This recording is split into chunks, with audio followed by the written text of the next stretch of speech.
வணக்கம். இன்றைக்கி நம்ம என்ன பார்க்க போகிறோம் பார்த்திங்கன்னா, கோவக்காய் எல்லாருக்கும் ரொம்ப பிடிச்சது. பட் ஆனால் எப்படி சமைக்கிறதுன்னு தெரியாது. இப்போ மார்க்கெட்டில் நிறைய கிடைக்குது. முந்தி கிராமத்தில் மட்டும்தான் இது கிடைக்கும். கோவக்காயை நான் என்ன பண்ணி வச்சுருக்கேன், ஒரு பிளான்ச்சின்னு சொல்லுவாங்க, அதாவது பாயில் பண்ணி வச்சுருக்கேன், அவிச்சு வச்சுருக்கேன்.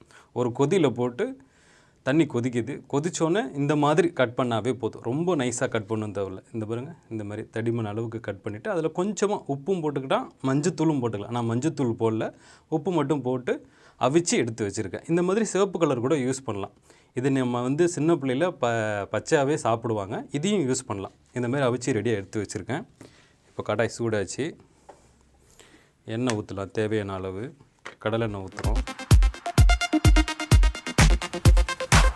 சூடாகிடுச்சு. சூடான கடுகு, இதுக்கு தேவையான அளவு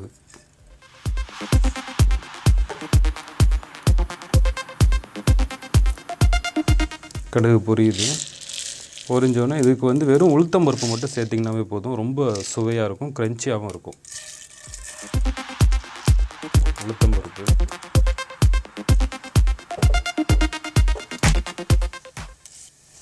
கொஞ்சமாக ஜீரகம்,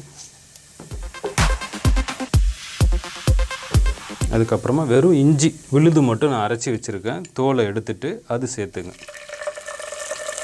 இது கூட சிவப்பு மிளகா தான் காரத்துக்கு, அது சேர்த்துக்கிட்டிங்கன்னா ரொம்ப சூப்பராக இருக்கும்.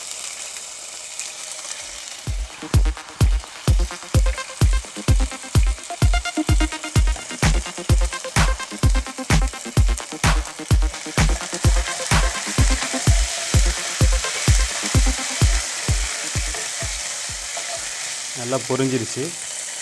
பொரிஞ்சோடனே கருவேப்பிலை ஒரு கொத்து, கருவேப்பிலை போட்டதுக்கப்புறமா நம்மளுடைய வெங்காயத்தாள். இதை செஞ்சு பாருங்கள். வெங்காயத்தாளில் அவ்வளோ சூப்பராக இருக்கும். இந்த டேஸ்ட்டே அவ்வளோ அட்டகாசமாக இருக்கும். கண்டிப்பாக நீங்கள் ட்ரை பண்ணி பாருங்கள். இப்போ இதில் தேவையான அளவு உப்பு, இந்த வெங்காயத்துக்கு மட்டும். ஏன்னா நம்ம கோவக்காய்க்கு இது சேர்த்துருக்கோம், உப்பு சேர்த்து தான் அவிச்சிருக்கோம். கோவக்காய்க்கு மட்டும், இந்த வெங்காயத்துக்கு மட்டும் நம்ம உப்பு சேர்த்துக்கிறோம். தேவையான அளவு உப்பு சேர்த்தாச்சு.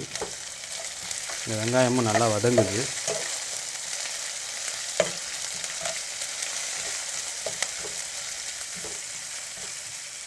இப்போ இந்த கோவக்காயை சேர்க்குறோம்.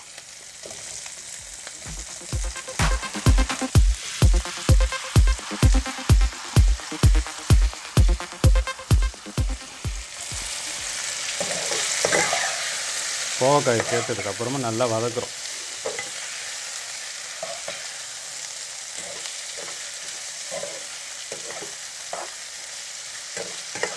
நல்லா வதக்குனதுக்கு அப்புறமா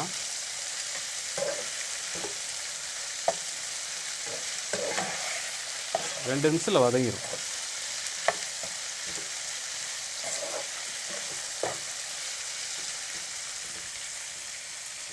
வதங்கினதுக்கு அப்புறமா இந்த தேங்காய் பூ அவ்வளோ அழகாக இருக்குது. பார்க்கவே இப்போயே சாப்பிட்லாம் போல் தோணுது. தேங்காய் பூ போட்டதுக்கப்புறம் ஒரு பரட்டல், அப்புறமா ஆஃப் பண்ணிடுங்க. அவ்வளோதான். சுவையான கோவக்காய் பொரியல் ரெடி. ரொம்ப சிம்பிளாக.